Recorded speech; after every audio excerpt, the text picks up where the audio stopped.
Senang sekali Bu Maria bisa kembali berjumpa dengan anak-anakku semuanya kelas 9. Puji syukur perlu kita panjat kepada Tuhan. Kita semua masih diberi kesehatan dan anak-anakku semua bisa siap pada hari ini untuk menerima pelajaran. Baik, pada kesempatan kali ini kita akan belajar tentang sistem reproduksi pada manusia. Dan kali ini, ya, pada pertemuan ini terkhusus kita akan membahas tentang pembelahan sel. Oke, simak video berikut ini ya. Pernah nggak teman-teman melihat seekor cicak yang tidak memiliki ekor? Kita pasti bertanya-tanya, kenapa bisa terjadi? Apakah dia cacat semenjak lahir? Ataukah luka akibat berkelahi ya? Oke, sering ya dalam kehidupan sehari-hari kita menjumpai ada seekor cicak yang ekornya terputus.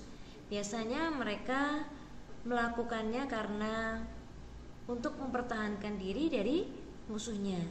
Jadi ketika dia dikejar atau akan dimangsa predator, supaya bisa lolos dia akan memutuskan ekornya.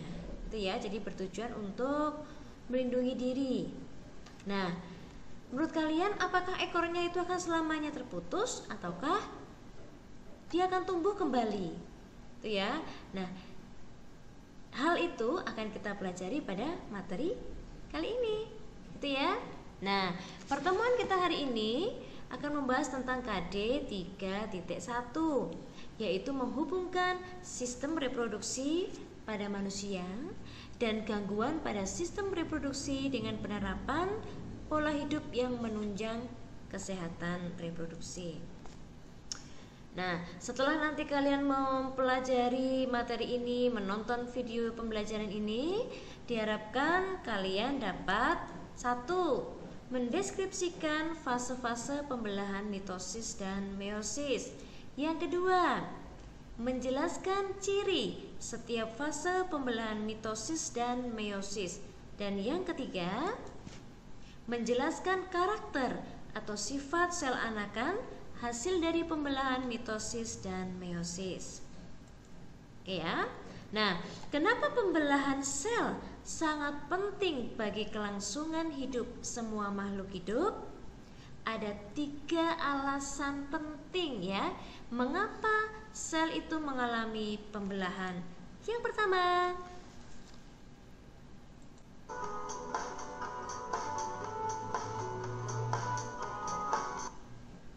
oke, tunas ya, dia bergerak, tumbuh, kemudian berkembang, ya, membuka tunasnya. Nah, alasan yang pertama yaitu untuk pertumbuhan, gitu ya. Yang kedua,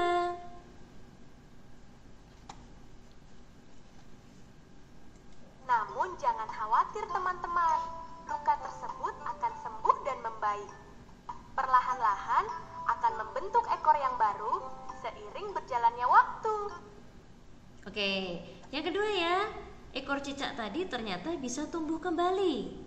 Jadi ini alasan mengapa sel itu mengalami pembelahan, yaitu untuk memperbaiki sel tubuh yang rusak atau kita sebut sebagai regenerasi. Yang ketiga,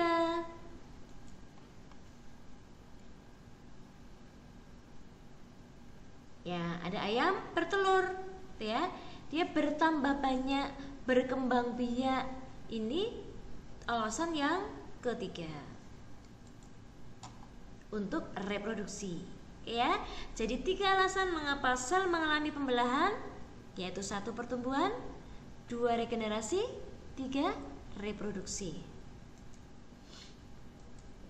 Baik, pembelahan sel sendiri dibedakan menjadi 2, yaitu pembelahan mitosis dan pembelahan meiosis.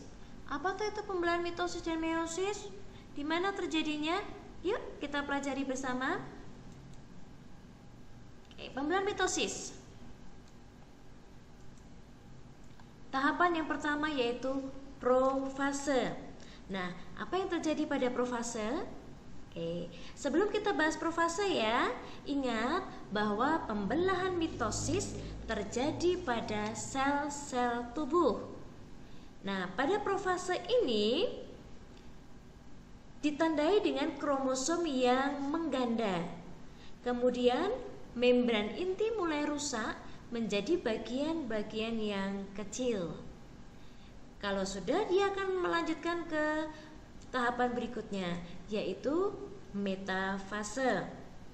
Nah, pada tahapan ini kromosom itu mulai menempatkan diri pada bidang pembelahan. Kalau sudah menempatkan diri pada bidang pembelahan, kromosom ini akan tertarik, ya, dia akan tertarik dan bergerak menuju kutub-kutub pembelahan yang disebut anafase.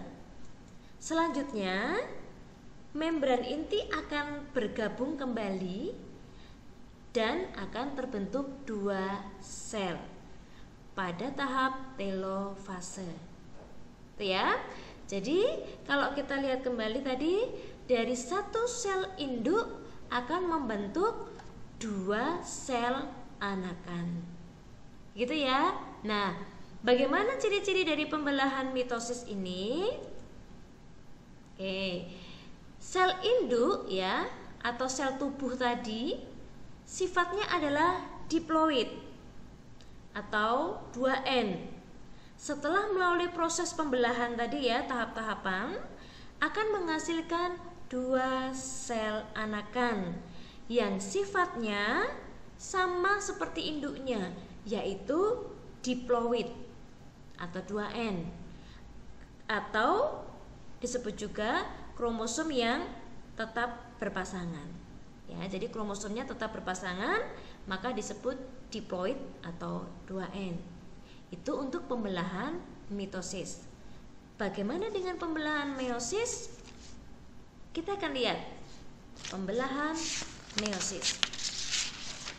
Ya.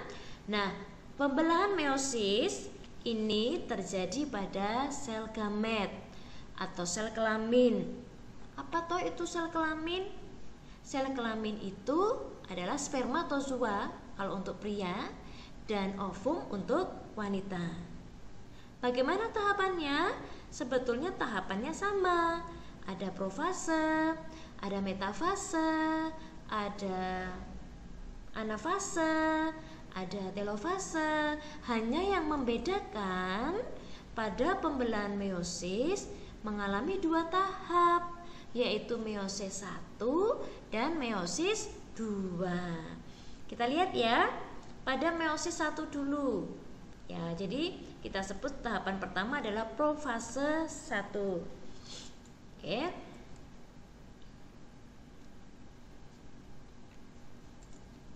Ya, pada profase 1 kromosom itu mulai memadat. Gitu ya, dia mulai menebal, kemudian mengganda, dan membran inti mulai rusak menjadi bagian-bagian yang kecil. Nah, setelah itu kromosom akan menempatkan diri pada bidang pembelahan di tengah tuh, ya. Kalau sudah seperti itu, maka kromosom nanti akan tertarik. Dia akan tertarik ke kutub-kutub pembelahan. Disinilah terjadi anafase, ya. Nah, kalau sudah, maka membran inti tadi akan bergabung kembali dan akan membentuk dua sel anakan, ya. Membentuk dua sel anakan. Apakah sudah selesai tahapannya?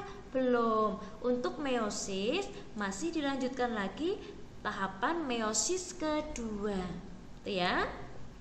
Jadi dua sel tadi yang sudah terbentuk akan mengalami pembelahan lagi, yaitu masuk ke profase kedua. Ya, ciri-cirinya sama, ya. Kromosom mulai menebal, kemudian membran inti mulai rusak menjadi bagian-bagian yang kecil. Setelah itu, kromosom akan menempatkan diri di bidang pembelahan. Kemudian akan tertarik ke kutub-kutub pembelahan, dan pada akhirnya akan terbentuk 4 sel anakan. Itu ya. Baik, jadi pada pembelahan meiosis dari 1 sel induk akan terbentuk 4 sel anakan. Bagaimana ciri-cirinya? Oke. Ya.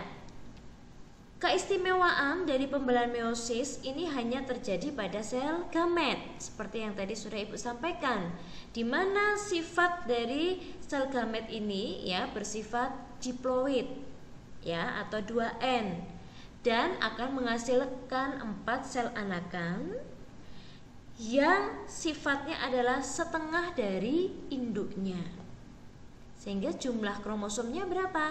Separuhnya, sehingga disebut bersifat haploid atau N.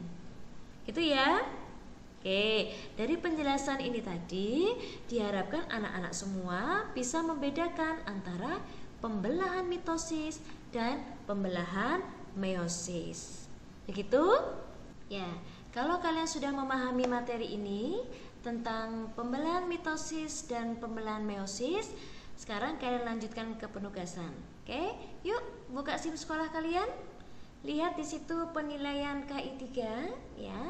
Cari LKS 1 tentang pembelahan sel. Silakan dikerjakan. Kemudian kalian tulis saja hasil pekerjaan kalian di buku. Kemudian kalian foto dan kalian kirimkan kembali. Oke ya. 20 menit ya, saya kira cukup. Lebih dari cukup ya untuk mengerjakan. Kalau sudah selesai, bisa segera dikumpulkan, dan pengumpulannya di mana? Melalui SIM sekolah.